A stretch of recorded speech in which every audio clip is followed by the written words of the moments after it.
si vous avez un profil parfait, je prends un exemple, quelqu'un comme moi qui est jeune et non fumeur, c'est une boutade évidemment. Bonjour à tous. Bonjour. Nouvelle minute du propriétaire by Visit & Co, et aujourd'hui on vous parle de l'assurance emprunteur. Et oui, lorsqu'on contracte un emprunt immobilier, on va également souscrire à l'assurance emprunteur. Mais alors Patrick, dis-nous ce qu'est l'assurance emprunteur. C'est le fait pour la banque de garantir le capital qu'elle vous prête face à différents risques. Ok, de quel risque on parle? Alors le risque principal qu'on garantit, c'est le décès. Forcément, si l'emprunteur décède, il n'est plus là pour rembourser sa mensualité, donc la banque va assurer ce risque. Ça, c'est le principal qu'on doit toujours assurer. Après, il y a différents risques. Alors, c'est des mots un peu barbares. On parle de PTIA, on parle d'ITT, on parle d'IPP. Donc, Clément vous mettra la traduction de ces acronymes dans la vidéo. Mais c'est grosso modo garantir d'autres risques, donc pas le décès, mais qui vont d'un handicap permanent, qu'on souhaite à personne évidemment, mais qu'on peut assurer, à une incapacité temporaire. Mais en tout cas, ça permet, en cas de défaillance de l'emprunteur sur différents risques, pour la banque d'être garantie du paiement de son capital. Ok, donc j'imagine que là, la banque va nous proposer un taux et peux-tu nous donner des trucs et astuces pour diminuer ce taux? Tu as tout à fait raison. Toutes les banques, alors souvent c'est par des filiales, mais vont proposer à leur emprunteur une garantie groupe, une assurance groupe. Donc ils proposent d'une part de financer le bien immobilier, mais de souscrire aussi chez eux, par une autre filiale, à l'assurance emprunteur. Donc ça, c'est une possibilité. Donc, tout comme un taux bancaire, ça peut se négocier. Ça, c'est la première astuce, même si elle semble évidente. Une qui l'est moins, parce qu'à peine un tiers des emprunteurs font cette démarche-là, c'est d'envisager la délégation d'assurance. Ok, ça consiste en quoi la délégation d'assurance? Et bien, à demander à une banque de lui prêter de l'argent, mais à confier à un tiers, à un autre prestataire, le fait d'assurer cet emprunt immobilier. La bonne nouvelle, à une époque, les banques verrouillaient un petit peu tout ça pour que ce soit possible. Depuis 2010, loi Lagarde, la banque ne peut plus le refuser. Ok, d'accord. Moi, j'aime bien avoir des exemples concrets. Est-ce que tu peux nous donner des chiffres? Oui, alors on va essayer de prendre un exemple qui parle à tout le monde. Vous achetez un bien immobilier à 200 000 euros et vous allez financer sur une vingtaine d'années. Quelque chose d'assez classique. Si vous empruntez à un taux assez courant selon votre âge, qu'on peut juger par exemple à 0,3% d'assurance, l'assurance du prêt, si vous allez sur la totalité sur les 20 ans, vous coûtera 12 000 euros. Ça, c'est une situation très classique que vous rencontrez dans une banque. Si vous arrivez soit au sein de votre banque ou surtout via une délégation d'assurance à diviser ce taux par deux, et oui, c'est tout à fait possible, et bien l'assurance de votre prêt ne vous coûtera plus que 6 000 euros. Et donc, vous aurez économisé 6 000 euros sur 20 ans, soit 300 euros par an. C'est un petit exemple chiffré. Effectivement, c'est des belles économies.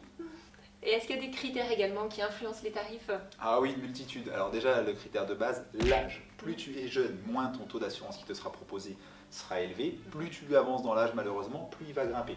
Il y a plein d'autres choses. La profession, l'état de santé, évidemment. Si vous répondez que vous n'avez aucun souci de santé dans les 3 dernières années, c'est une situation simple. On va vous proposer un taux d'assurance intéressant. Si malheureusement vous êtes suivi pour une maladie chronique et autres, le taux d'assurance va évidemment grimper en flèche. D'autres choses moins évidentes, par exemple le poids. Pour avoir un taux d'assurance attractif, il faut être ni trop gros, parce que c'est pas bien vu par les banques, mais ni trop mince également. Donc il y a effectivement tout un tas de choses qui peuvent influencer. Un truc et astuce, les banques, je vous l'ai dit tout à l'heure, vous parlent d'assurance groupe, c'est-à-dire qu'ils mutualisent les risques. Dans une banque, certaines choses ne sont pas prises en compte. Par exemple, le fait que vous soyez fumeur ou non fumeur, en théorie, dans l'assurance d'une banque, ça ne changera pas grand-chose. Dans une délégation d'assurance, c'est différent. Là, vraiment, votre situation à vous, elle est passée au crible. Et donc, si vous avez un profil parfait, je prends un exemple, quelqu'un comme moi qui est jeune et non fumeur, c'est une boutade évidemment, mais si vous êtes jeune et non fumeur, par exemple, vous aurez vraiment un bon profil pour souscrire à une délégation d'assurance et avoir un taux d'assurance très très faible, parce que là on ne mutualise pas les risques, mais c'est vraiment votre vraie situation à vous qui est étudiée. Et donc quelles sont les formalités à entreprendre pour souscrire à une délégation? Alors plusieurs possibilités, soit vous le faites dès le départ, au moment où vous recherchez votre emprunt immobilier lié au bien immobilier que vous venez de trouver. C'est une bonne idée, mais soyez très conscient des délais. La contrepartie, la faille de la délégation d'assurance, c'est qu'on majore, on éclate les délais habituels de négociation.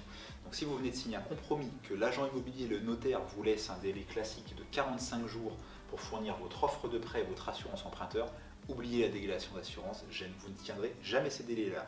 Donc ça peut être une bonne idée, si vous avez un délai très long qui vous est laissé pour trouver le prêt, de le faire dès le départ. Dans ce cas-là, oui.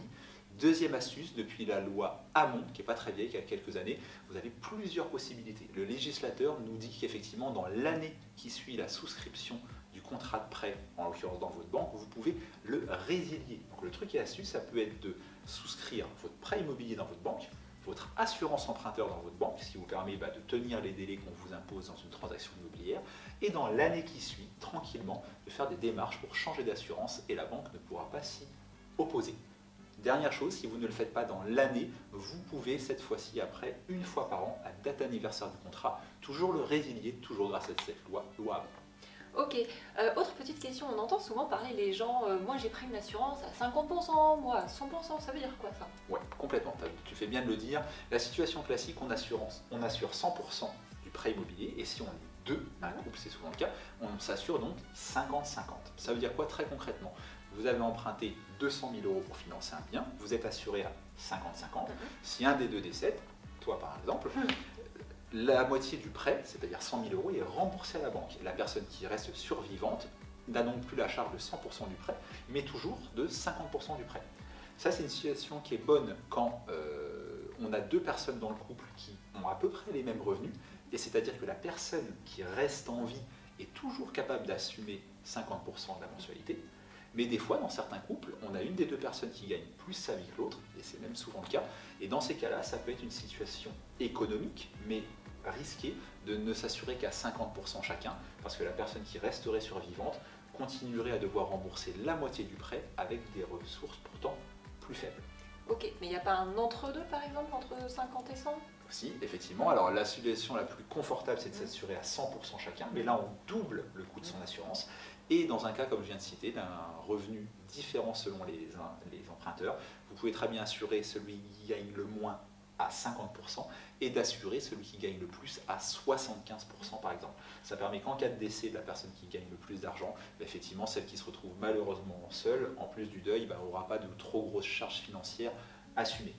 On aime bien les chiffres, si on prend l'exemple tout à l'heure d'un emprunt de 200 000 €, le fait d'assurer à 75% et donc de bien s'assurer un des deux indivisaires, ça coûte 8,25 € par mois. Ça vous donne une idée. Un emprunt classique de 200 000 €, on assure une tête, c'est le terme juridique, de plus que l'autre, ça coûte 8,25 € par mois. Il vaut mieux peut-être pas s'en priver dans ce cas-là. Si vous avez une différence de revenus, donc là, le faites pas. Allez, un dernier truc et astuce concernant les emprunts immobiliers. Alors, on sort du cadre de l'assurance, mais par exemple, l'indemnité de remboursement anticipé. J'en parlais encore hier à des clients lors de la signature d'un compromis. Pensez à négocier ça. Dites à votre banque que si vous revendez votre bien immobilier, vous ne voulez pas avoir de pénalité. C'est très facile à négocier et ça vous évitera de vous voir majorer de 3% le capital que vous rendrez à la banque quand vous revendez votre bien. Donc, absence d'IRA, c'est le terme. Retenez ça, et si vous voulez plus de trucs et astuces sur le prêt au global, comment le négocier, il y a une minute du propriétaire sur YouTube, by Visitenco, qui traite à ce sujet-là. Super, merci à tous. Salut! À bientôt.